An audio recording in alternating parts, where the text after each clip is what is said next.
दर्पण news.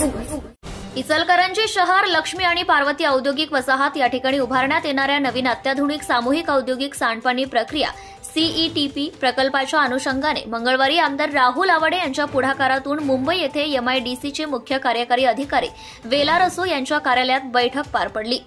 त्यामध्ये प्रकल्पांची उभारणी, त्यांचे कामकाज व देखभाल संदर्भात सविस्तर चर्चा झाली। हे प्रकल्प लवकरात लवकर पूर्ण क्षमतेने सुरू झाल्यास प्रदूषणाचा प्रश्न संपण्यास मोठी मदत होणार आहे। पंचगंगा नदीचे प्रदूषण कायमस्वरूपी रोखण्यासाठी आवश्यक उपाययोजना अंतर्गत राज्य शासनाने इचलकरंजी शहर तसेच पार्वती औद्योगिक वसाहत व लक्ष्मी औद्योगिक वसाहत येथे 3 अत्याधुनिक सामूहिक सांडपाणी औद्योगिक प्रक्रिया प्रकल्प उभारण्याचा निर्णय घेतला आहे।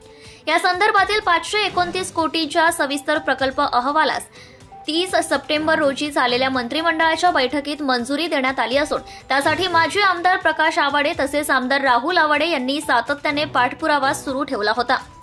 कोल्हापूर इचलकरंजी शहरासह नदी काठावरील घटकांसह विविध गावांतील सांडपाण्यामुळे पंचगंगा नदी प्रदूषित होत असल्यामुळे पंचगंगा मोठ्या प्रमाणात प्रदूषित होऊन देशातील प्रदूषित 10 नद्यांमध्ये तिचा समावेश झाला। ही पंचगंगा प्रदूषण मुक्त करण्यासाठी सातत्याने प्रयत्न सुरू आहेत। प्रदूषण मुक्तीसाठी आवश्यक उपाययोजना अंतर्गत एमआयडीसी कडून 529 रुपये खर्चाचा प्रस्तावही तयार करण्यात आला आहे। या 3 अत्याधुनिक सीईटीपी प्रकल्प उभारणीसाठी सर्वच विभागांकडून तात्विक मान्यता देण्यात आलेली आहे। त्यामध्ये वस्त्रोद्योग व पर्यावरण विभागाकडून प्रत्येकी 25 आणि उद्योग विभागाकडून 50% अनुदान देण्यात येणार आहे। यामध्ये सध्याचा इचलकरंजीतील 12 एमएलडी क्षमतेचा प्रकल्प, 15 एमएलडीचा, लक्ष्मी औद्योगिक वसाहतीतील 1 एमएलडी क्षमतेचा प्रकल्प, 5 एमएलडीचा आणि पार्वती औद्योगिक वसाहतीत 5 एमएलडीचा क्षमतेचा नवीन प्रकल्प उभारण्यात येणार आहे। राज्य सरकारच्या माध्यमातून उभारण्यात येणारे हे अत्याधुनिक प्रकल्प पूर्ण क्षमतेने आणि त्यांची देखभाल या संदर्भात या बैठकीत विशेषतः चर्चा झाली। त्यामध्ये आमदार राहुल आवाडे यांनी सध्याच्या इचलकरंजीतील सीईटीपी प्रकल्प व लक्ष्मी औद्योगिक वसाहतीतील सीईटीपी प्रकल्पाची माहिती देत ते पूर्ण क्षमतेने चालवले जात असल्याचं सांगत नवीन प्रकल्पही त्याच क्षमतेने चालवले जातील अशी ग्वाही दिली।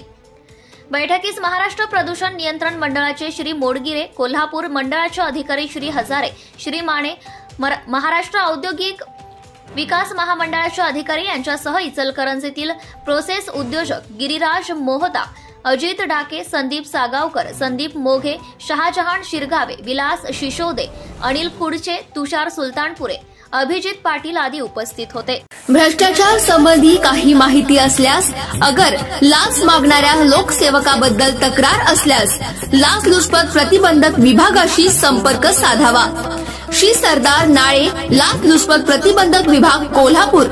पोलीस उप अधीक्षक, संपर्क क्रमांक 96 73 50 65 55। कार्यालयाचा पत्ता पोलीस उप अधीक्षक, अँटी करप्शन ब्युरो, कोल्हापूर, 96 73 50 65 55 78 75 33 33 33। कार्यालयीन दूरध्वनी क्रमांक 0231 25 40 98 9। व्हॉट्सअप क्रमांक 78 75 33 33 33। निशुल्क फोन क्रमांक 1064। Email dysp@kolhapur@gmail.com।